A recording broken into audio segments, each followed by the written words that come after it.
हमारी आने वाली पीढ़ियां कमजोर पैदा ना हो, इसलिए भी हमें गांव-गांव किसानों को समझाना होगा कि यूरिया का उपयोग कम करें।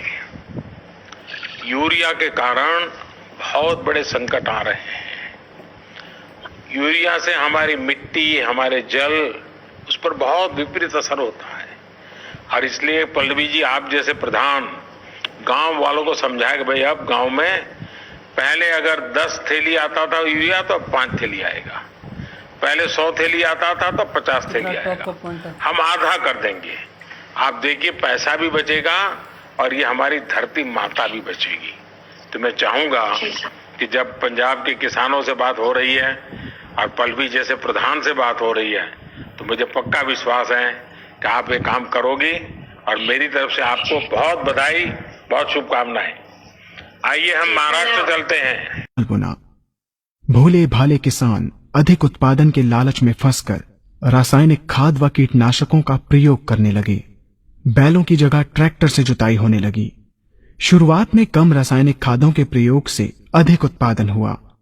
धीरे धीरे रासायनिक खादों के प्रयोग के कारण भूमि की उर्वरा शक्ति क्षीण होने लगी, जिसकी वजह से उत्पादन घटने लगा तथा फसलें कमजोर होने लगी।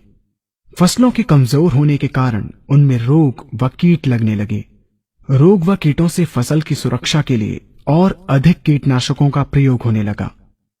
एक तरफ ज्यादा उत्पादन के लिए अधिक रासायनिक खादों का प्रयोग होने लगा, वहीं दूसरी तरफ फसलों को रोग व कीटों से बचाने के लिए अधिक विषाक्त कीटनाशकों का प्रयोग बढ़ गया, जिसके कारण उत्पादन लागत बढ़ी और किसान को लाभ कम होने लगा, बल्कि छोटे किसान कर्ज में डूबने लगे। धीरे धीरे भूमि की उर्वरा शक्ति क्षीण होने से भूमि बंजर होने लगी। रासायनिक खाद व कीटनाशकों के कारण खाद्यान्न भी विषाक्त हो गए तथा जलवायु भी प्रदूषित हो गई, जिसके कारण मानव, पशु पक्षियों के स्वास्थ्य पर प्रतिकूल प्रभाव पड़ा, जिसका परिणाम आपके सामने है। मानव स्वास्थ्य पर रासायनिक खादों के पड़ने वाले प्रभाव को आप ऐसे समझें। जब किसान फसल में रासायनिक खाद डालता है तो रासायनिक खाद में उपस्थित विषाक्त रसायन जल में घुलकर सबसे पहले जल को प्रदूषित कर भूमि के अंदर उपस्थित केचुए व सूक्ष्म जीवाणुओं को मार देता है।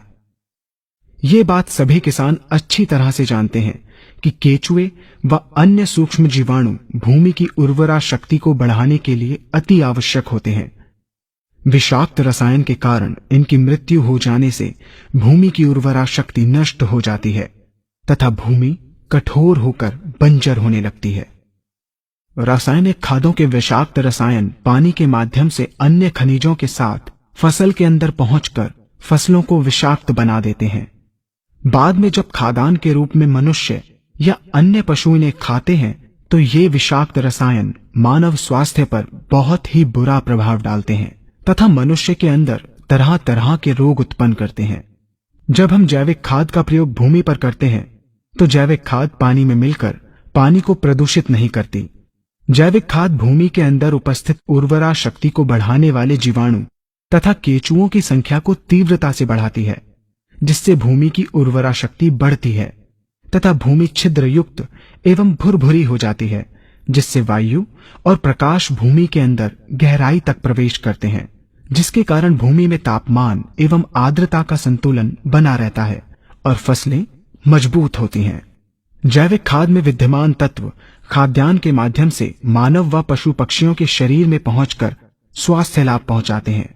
जैविक खादों के प्रयोग से फसलें अच्छी और मजबूत होती हैं, जिसके कारण उन पर रोगों एवं कीटों का ज्यादा प्रभाव नहीं पड़ता।